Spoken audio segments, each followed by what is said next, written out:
அதி அப்படின்னு சொல்லிட்டு இப்போ புரிஞ்சிருக்காங்க மக்கள். அந்த வகையில் எங்களுக்கு வந்து மிகப்பெரிய ஒரு ஒரு நன்மை வந்து அண்ணன் அடையிறதுக்கப்புறம் நடந்திருக்குது. அதுக்கப்புறம் பனை சார்ந்த ஒரு நிகழ்வுகளை இன்னும் தான் கலந்துட்டு இருக்காரு. எங்களுக்கெல்லாம் ரொம்ப மகிழ்ச்சியாக இருக்குது. எங்கள் அண்ணன் எங்கள் கூட எப்போவுமே இருக்கிறதால. இந்த தடை வந்து சும்மா சாதாரணமாகலாம் இவங்க போட்டுடல. இவங்க ரொம்ப திட்டமிட்டு போட்டிருக்காங்க. இது வந்து தடை வந்து உடைபடவே கூடாதுன்னு சொல்லிட்டு ரொம்ப பெரிய சிக்கலான முடிச்சுகளால் வந்து இதை போட்டிருக்காங்க. ஆனால் அதை எல்லாத்தையும் வந்து ஒரே ஒரு உங்களுடைய ஓட்டுகளால் இதை வந்து மாற்ற முடியும்னா அது வந்து அண்ணன் சீமான் அவர்களுக்கு நீங்கள் போடுற ஓட்டு தான். அது வந்து இங்கே வந்து அதை மாற்றக்கூடியதாக இருக்கும். அதை நான் நம்புகிறோம். இந்த மாதிரி மரபு சார்ந்த மக்களுக்காக நிற்கிற ஒரே மனுஷன் அவர் மட்டும்தான், வேற யாரும் கிடையாது. அப்போ நம்ம அவருடைய கையை வந்து இங்கே வந்து ஓங்க செய்கிறது இதுதான் நியாயம்னு பெரிய தீங்கு இருக்குது. அது என்ன தீங்குன்னா திராவிடம் என்கிற தீங்கு. அது மட்டும் தனியாக வந்திருக்குதா அப்படின்னு சொன்னால் அது தனியாக வரல, அது கூட இன்னொன்று சேர்த்து கூட்டு வந்திருக்குது. அதுதான் ஆரியம். பனையை பொறுத்தளவில் இங்கே பனைன்றது ஒரு மிகச்சிறந்த ஒரு தற்சார்பான ஒரு வாழ்வியல் முறை. இந்த வாழ்வியல் முறை மக்களிடம் கொண்டு செல்லக்கூடாது. இதை வந்து தடை போட்டு 14ஆம் நூற்றாண்டு வரைக்குமே இங்கே பனை சார்ந்த பொருட்கள் கோயிலுக்குள்ளே வந்து ஒரு படையல் பொருளாக இருந்திருக்குது. 14ஆம் நூற்றாண்டு வரைக்கும் தற்சார்பான உணவான கல்லும் வந்து தடை நீக்கப்படாது.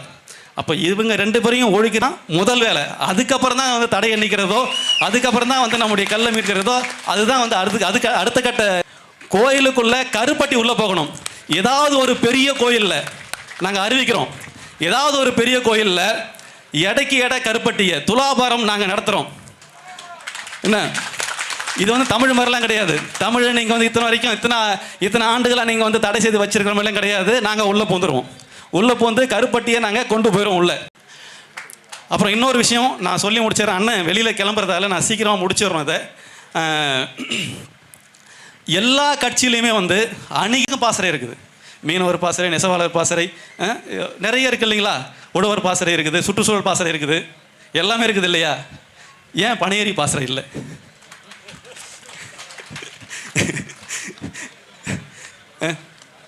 எல்லாரும் வந்து பனையேறிகளை மறந்துட்டாங்க.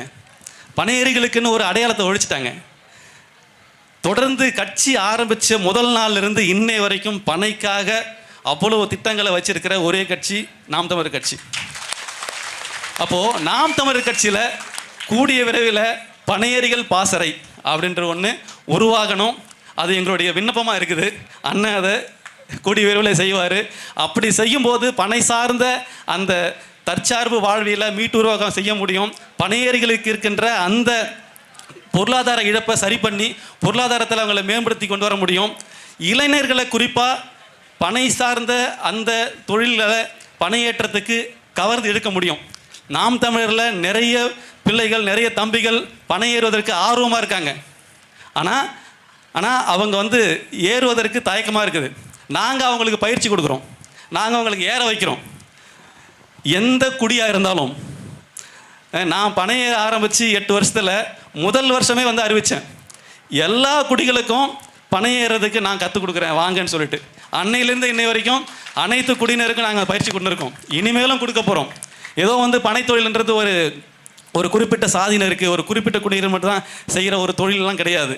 இது எல்லாரும் செய்யக்கூடிய ஒரு பொதுமையான ஒரு வாழ்வியல் முறை இது. அதனால் இங்கே வந்திருக்கிற பனையேறிகள் ஒரே ஒரு சாதியினர் மட்டும் யாருமே கிடையாது. பல சாதிகள் வந்திருக்காங்க, பல குடியிலிருந்து வந்திருக்காங்க, பட்டதாரிகள் வந்திருக்காங்க. அப்போது இது வந்து ஒரே ஒரு குடியினர் மட்டும் தான் செய்கிறது. குலத்தொழிலை வந்து இதை மேம்படுத்தும், குலத்தொழிலை கொண்டு போய் நிறுத்துகிறோம். மாடு மேய்ச்சா பனைமரம் ஏறினா இது வந்து குலத்தொழிலை முன்னெடுத்துடுறாரு சீமான் அப்படின்னு சொல்லிட்டு இவங்க வாய்க்கு வந்த மாதிரி சொல்லிட்டு இருக்காங்க. அது அம்மட்டும் பொய். அது இவங்க எது குலத்தொழில்ன்றாங்க? அவங்க பனை ஏறுறதையும் விவசாயம் பண்ணுறதையும், நாளைக்கு வந்து அண்ணன் வந்து விவசாயம்